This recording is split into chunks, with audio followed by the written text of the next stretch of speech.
Fashion changes with the decades as it is influenced by different social changes and fashion movements. Looking at college students is a great way to see how fashion has transformed because they are up to date with fashion trends. Greek life at LSU over the decades shows the evolution of fashion. The early 1960s being hindered by rules and regulation, 1970s being ruled by the age of rebellion and style, and the 1990s being all about comfort. Our project shows the comparison of fraternity men and sorority women across these very different decades. The 60s was a time of uniformity and conservative dress. The women in the 1960s composite exemplified this because all their hair is cut neatly and curled to frame their faces. All the women's hair is short and roughly the same length, representing not only the uniformity but also the elegance of the 60s. The 70s composite is very different from the 60s. The girls' hair is no longer all the same length and style. The new hair represents the 70s as a time of expressing individuality and rebelling against the past uniformist culture. The hair, for the most part, is long and straight and not necessarily styled as strictly as seen in the 60s composite.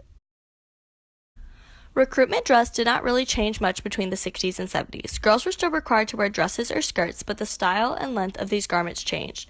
In the PHA handbook from 1962 to 1963, girls going through recruitment were required to wear dark winter cottons and heels for formal parties, and tailored dresses with loafers for informal parties. Preference round they were required to wear white gloves. In the 70s, even though the girls are still in skirts and dresses, they are in a shorter and more relaxed style. The girls also express more of their individual style in each outfit.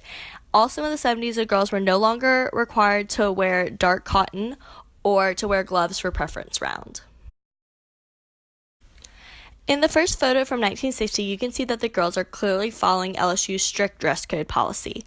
They must be well-groomed, no sports pants, no shorts, no low-cut sundresses, no midriffs. But in the 70s photo, you can see that girls are clearly rebelling against the strict sense of dress code that was enforced up until 1966.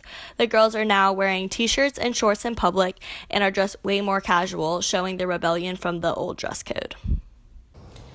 The 1960s men all have a short, well-groomed hairstyle, which is also buzzed along the sides. They are also all wearing a button-up with a blazer.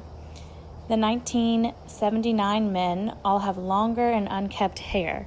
Most of them also have facial hair. They are dressed in a more relaxed outfit, which consists of a long-sleeve button-up or a flannel. These are pictures of fraternity men wearing clothes of their choice. The normal clothing for fraternity men in the 1960s is very similar to that of the fraternity men in 1979. In the 1960s, the men all had well-groomed short haircuts, and their normal clothing mainly consist of a solid colored t-shirt and either shorts or pants. In 1970s, men had a more relaxed style of jeans and a t-shirt with longer hair. Both of these pictures are comparing the ice water round, which is the first most casual round of Rush. Recruitment is where you dress to impress, and the 70s and 90s show two different ideas of that. In the 70s pictures, you can see they are dressed up very fancy compared to the 90s. In the 70s is more focused on being trendy, and their hair is curled and voluminous. Whereas in the 90s, they are dressed very laid back and casual. They have oversized tee and oversized shorts, which goes with the less is more theme of the 90s. Whereas 70 is glamorous and intentionally stunning, 90s is effortless and cute.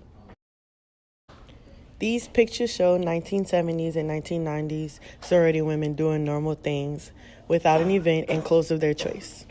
In 70s, it is post-dress code, so it is significant that they are out in shorts and hats. Before, with the dress code, women could not be around campus in this manner.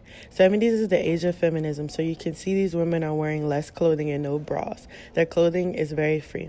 In the 90s, you see that they have a similar style. However, the 90s, they are wearing more of a unisex ensemble. In this slide, we will be comparing the Interfraternity Council of 1972 to the Interfraternity Council of 1992. In this picture, men are seen dressed for the IFC Council pictures. In the 70s, the men wore a very ununiform style for the pictures. They are seen wearing plaid button-ups, jeans, hats, and sweaters. Some even decided to wear leathers and coats. By the 90s, the Interfraternity Council began to look very uniformed, with members wearing blazers, ties, and primarily khakis and dress shoes, and hands crossed for the pictures. The 70s was a time of individuality versus the 90s, where fraternities began to function as a very organized social group. Even things such as grooming has changed over the years. As you can see in the 70s, the top lip mustache was very in style, as versus in the 1992, where facial hair is not commonly seen. On this slide, we'll be comparing fraternity men of 1979 to the fraternity men of 1997. As you can see, many things stay the same, such as shirts being tucked in and flannels and button-ups staying in style, as well as hats. Things such as crop-top fraternity t-shirts went out of style by the 90s. Hairstyle also changed significantly. The fraternity men of the 70s wear their hair in a longer, more fluffier style than in the 90s. In the 90s, fraternity men began to have more clean-cut hairstyles. As you can see, Greek life fashion has changed by reflecting the style and trends of each decade.